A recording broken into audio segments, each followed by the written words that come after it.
মাধবী, কি হয়েছে নাকি? চমকে দিচ্ছ আমাকে? চমকে গেলে কেন?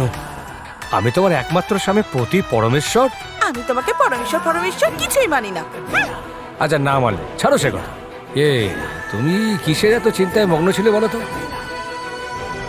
রতন, আমি কি ভাবছিলাম জানো? চিক্কিকে বাড়ি থেকে বিদায় করার জন্য আমরা সিয়াকে সাহায্য করছি। আর এই কথাটা যদি বাবা একবার জানতে পারে, আর সত্যি যদি আমার ভাবনাটা সত্যি হয়ে যায়, তাহলে তো তেজ্যপুত্র করে দেবে। এই স্থাবর অস্থাবর সম্পত্তির ভাগ বাবা আমাদের দেবে না, এটা বলছো তো? ঠিকই ভেবেছো। এই সিয়াকে চমৎকারভাবে সাহায্য করার চক্করে একদিন একদিন আমরা ফেঁসে যাব।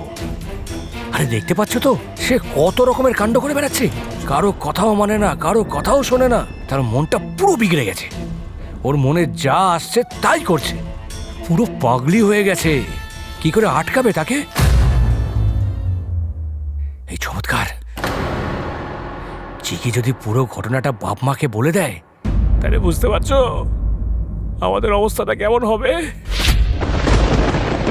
রতন, রতন, তোমরা দুজন ছেলে বৌমা হওয়ার যোগ্যই নও। বেরো বাবা, বাবা, বাবা, বেরো, কি করছেন? বলছি না বাইরে বেরোতে। কোনো কথা শুনবো না, বাইরে বেরো। বাবা ছাড়ো। বাবা, বাবা You idiot! পড়ে যাবো তো।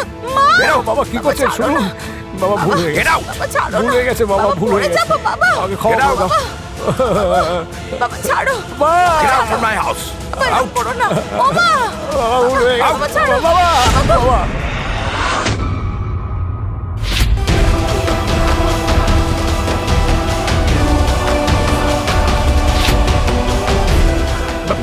বাবা, আমি না চমৎকার তোমার ভালো ছেলে, আমাকে এরকম করে ঘরের থেকে বার করে আরে দিচ্ছ। চমৎকার ভাবে আমি আরো কিছু করতে পারি, আর এখন তোকে বাড়ি থেকে বের করে দিলাম, বুঝলি?